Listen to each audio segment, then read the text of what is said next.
Hey everyone, welcome back to the channel. And in today's video, we are continuing episode 2 of our 3-part series that's going to teach you the 8 steps you need to take if you want to feel totally in control of your finances. Now in today's video, we're going to focus specifically on the next 3 steps we need to take to start building wealth in our life. Now, if you are wondering what the first 3 steps are, please feel free to jump back and watch our first video. That'll get you caught up to where we're going into today. Now, if this is your first time to the channel, my name is Garrett. I am a licensed financial advisor and one of the owners of Pinnacle Financial Advisors. Now, the first step we're going to jump into today is going to be step 4 of our 8 steps. And that step is going to be to save a full emergency fund, is getting money set aside into a savings account sitting in cash. But this is going to be our protection. So I like to think of my full emergency fund is digging a moat around this empire. So before I start building my empire too high up and risk getting knocked down by invaders or emergencies or however you want to think about it, I want to build defenses. I want to have a moat, maybe a wall, something that can't easily come in and wipe out the work that I'm doing. So that's what my emergency fund is building the defenses. And that's why it's such an important phase and why we're going to do this before we start building any real wealth. Now, something that clients sometimes ask me, and they say, well, Garrett, should it be a 3-month or a 6-month? How do I know which one it should be? So there's kind of 3 main things I look at when we're deciding, do we do 3 or 6 months? So number 1, how reliable is my income? Number 2, how many people depend on my income? And number 3, what is my overall risk tolerance? So if we start back at number 1, what I mean by how reliable is my income? So if I have one of those, a non-reliable type of income, something that's very variable, something that's seasonal, an industry or a company that, maybe I'm like, I don't know if this is going to be here in a couple of months. Those would be the kind of things that we'd be saying, hey, a 6-month emergency fund would be better than a 3-month.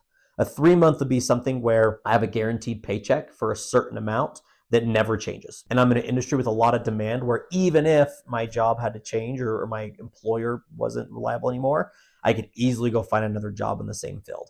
Those would be ones where we could probably look more at a 3 months emergency fund. Do I have 2 sources of income within my household? And then do I have kids? So the more things that depend on my income or your income specifically, the more buffer I want to have. And then the last one is just where my personal risk is. I call this the pillow test. Are you someone that likes to have a lot of buffer and just having extra security gives you the peace of mind to be able to then go on and start building wealth through investing? If you're someone that says finances make me super stressed and I can get so stressed that it can make me do drastic decision making in the moment, especially revolving around the way markets are moving. And if I have closer to 6 months of savings on hand, I'm able to sleep better at night and trust that even if the markets are crazy, that I can stay invested and not make any drastic decisions or changes to my financial life. Well, if I'm that kind of person, by all means, let's get 6 months. Now, I might have some on the other side that's more of an optimizer, right? We have a higher risk tolerance. We don't get very nervous about market shifts and market movements. We're not overly stressed about how much money we have set aside for a certain thing. So we might be one that we say, well, I'd rather optimize it. I don't want more cash on hand than I need to, that I could then be deploying in the market to be having it work for me. That kind of person is one that kind of goes towards the 3 months. So depending on those 3 areas, where you kind of line up and your reliability of income, the number of dependents, and where your risk tolerance is, then you can kind of decide, does it sound like I'm more of a 3-month emergency fund or a 6-month emergency fund? Maybe a quick story to illustrate how important this is. I go downstairs, I check the pilot light's on, everything should be working, but for some reason, we're not getting hot water. Turns out our hot water heater went out. Now, that wasn't a very fun experience by the time we finished getting the hot water heater, getting a plumber to come in and put it in, so on and so forth. We ended up being, I think we were about $3,000 to $4,000 to get that done. Now, that's super annoying. I don't like spending $3,000 to $4,000 on a hot water heater when I could go, travel or do a lot of other fun things. But what was a wonderful thing is I had an emergency fund. So when that happened, although it was annoying, I was able to pay cash to get that taken care of instead of having to either dip into my investments and derail some of my growth or pay taxes and penalties to access it, or put money on my credit card to pay for this, which then has an interest rate that I have to work to pay off.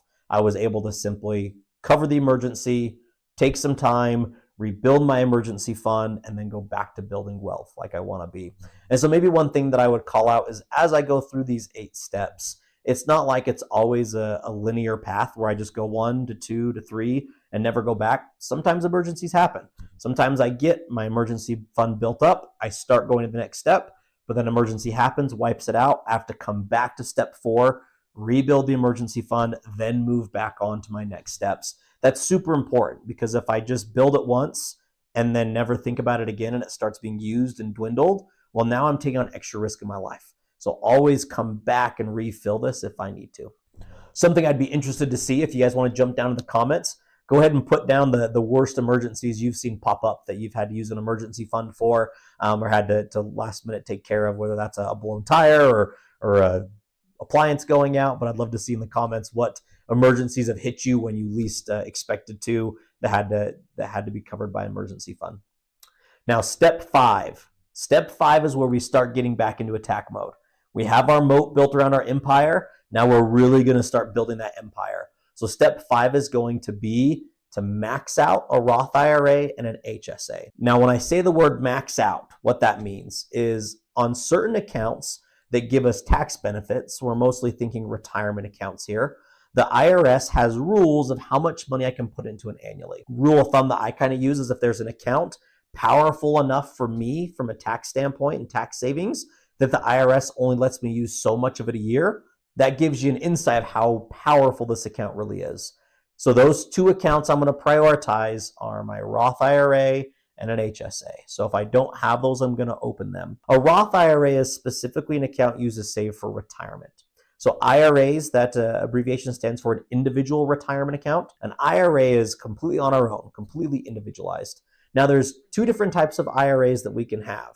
We can have a traditional IRA, they call it, or a Roth IRA. So for a traditional IRA, any money that I put into that account, when it goes into the account, I don't pay taxes on it. It goes in what we call pre-tax. I actually get to deduct it from my income. So if I make $100,000 a year and I put $7,000 in a traditional IRA, I only report $93,000 on my taxes. So I get to reduce my income by using one. So I get a tax benefit today. Then it grows tax deferred in that account, so I don't have to worry about paying taxes on the growth or things like that year to year. And then finally, when I retire and go to pull money out, now the IRS comes to me and says, hey, Garrett, you remember all those years where I gave you a tax break saving in this account? Now that you're pulling money out of it, I now want to charge you taxes on the income you pull out. So a Roth IRA, we pay our taxes first. So I get a paycheck, I pay taxes on the full amount, then after tax, I put into my Roth IRA. Then that after-tax principal goes in there. Now, just like the traditional account, it's going to grow tax deferred, so I never have to worry about reporting gains or anything like that and paying taxes on them year to year. But then when I get to retirement one day, when I pull money out of here, the IRS then makes a deal with us and says, because you did an after-tax amount and I've already paid the taxes on your principal, we will not charge you any taxes on the growth. You get all of the growth tax-free. Now, that's extremely powerful. And you might be listening to this thinking, well, it sounds like it's kind of the same, just the 2 different parts of your life. But we got to remember how powerful compound interest is. And so an example really quick is if I were to be saving, let's say $100 a month, every month over 30 years, at the end of that 30 years, I will have saved about $36,000. But if I invested that every month while I'm doing it, that $100 a month for 30 years would grow at a market rate of 10% to a little over or just shy of $250,000. When you hear people online or different financial gurus talk about ways to become a tax-free millionaire, this is how it's done. Saving reliably and regularly into a Roth IRA and having that money invested over our lifetime could create a tax-free $1 million account where we can be a true tax-free millionaire. Now, the maximum amount I can put in for a year as of today, so this is filmed in 2026, is going to be $7,500 if I'm under 50 years old. If I'm over 50 years old, they let me do a catch-up amount, which means that I can do $8,600 a year. Now, that number changes year to year, so make sure that if you're watching this video and it's not 2026, that you just go and Google what are contribution limits for that year, because that does change over time, but that's what they currently are. And that's what we would hope to be putting away every year into this account. Now, one quick more education piece there. You're only allowed to contribute up to 100% of your earned income into this account. I have to make more than $7,500 to put $7,500 in here. For most people, it's not a concern. But if you happen to only report $5,000 a year of income on your taxes, well, then you can only contribute $5,000 to your Roth IRA. Most people make well over $7,000 a year, so you're able to do the full amount. Second account that we're talking about here. So now I've maxed out my Roth IRA. The next one of the step I want to look at maxing out is a HSA, or a health savings account. Now, how do you know if you can have an HSA or not? If you have a high deductible insurance plan at work, and that high deductible plan has a provision to use an HSA, then you can go open an HSA on your own. Now, a lot of you, if you have a workplace plan that has an HSA, they've probably already set one up for you and have told you about it. They might even be putting company contributions into it, which is super powerful. I can put up to $4,400 a year if I'm a single individual on that healthcare coverage plan. If I have a family healthcare plan, then I can do up to $8,750. This is the only account out there that is what we call triple tax exempt. But the reason I prioritize it after the Roth IRA is because not everybody has the availability to use one.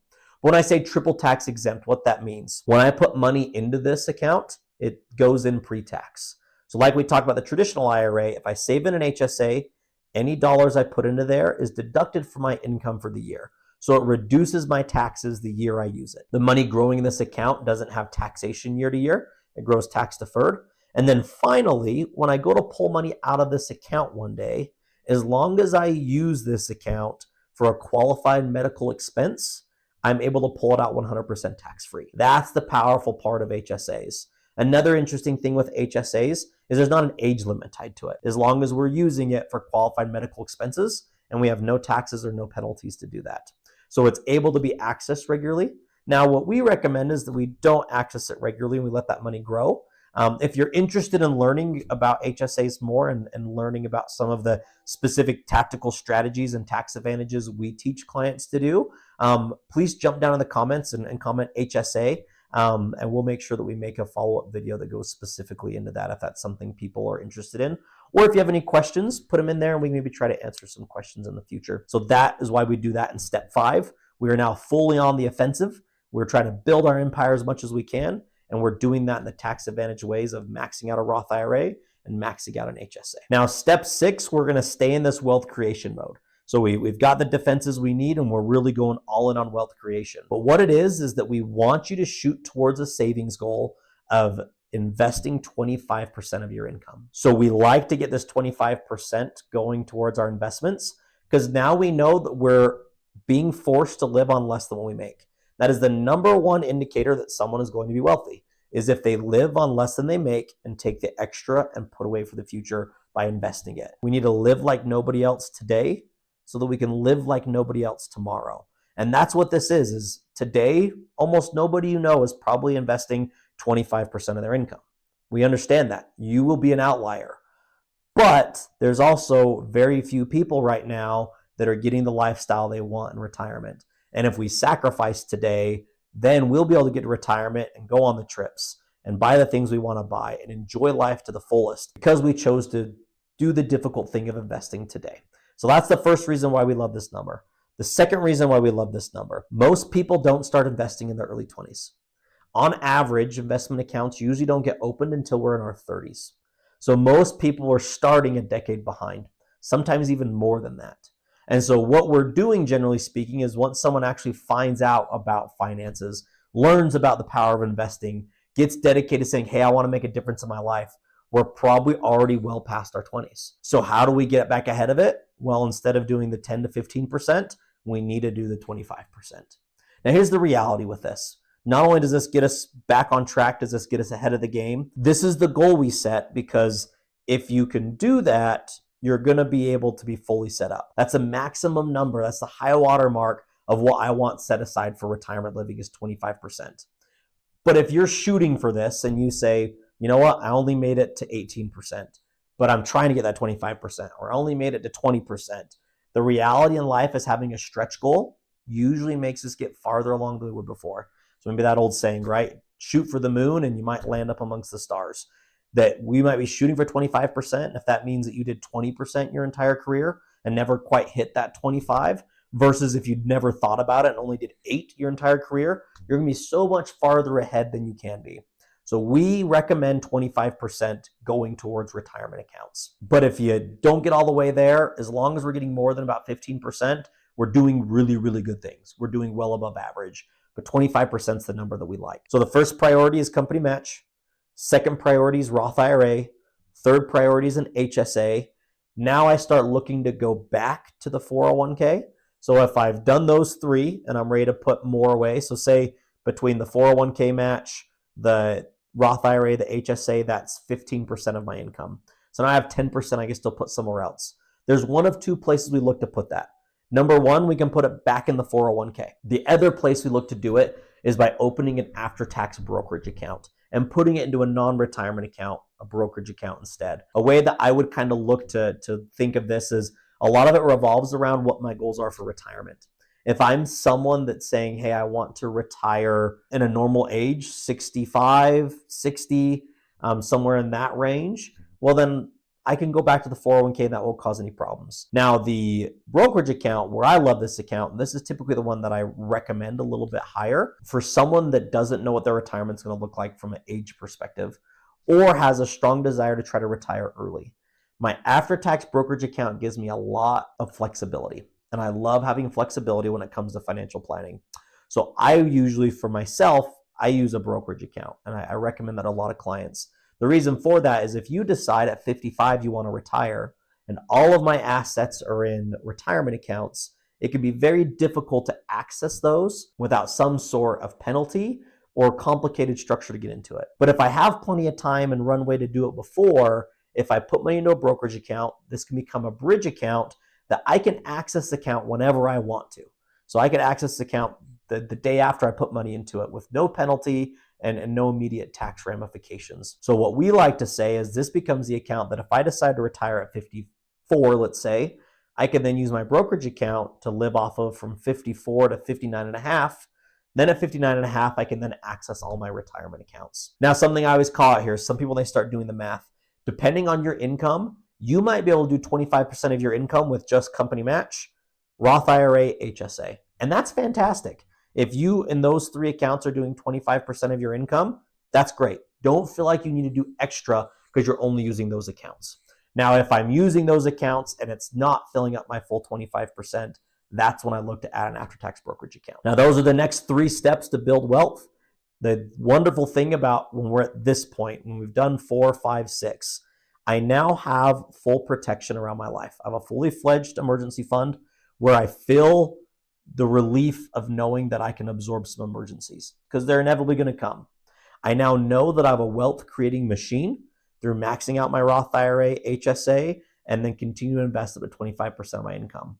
Now I know that I have a wealth creation machine that is going to make me wealthy, that is going to make me financially independent. I can change my financial situation and get myself to financial independence. And that's the goal we're looking at here.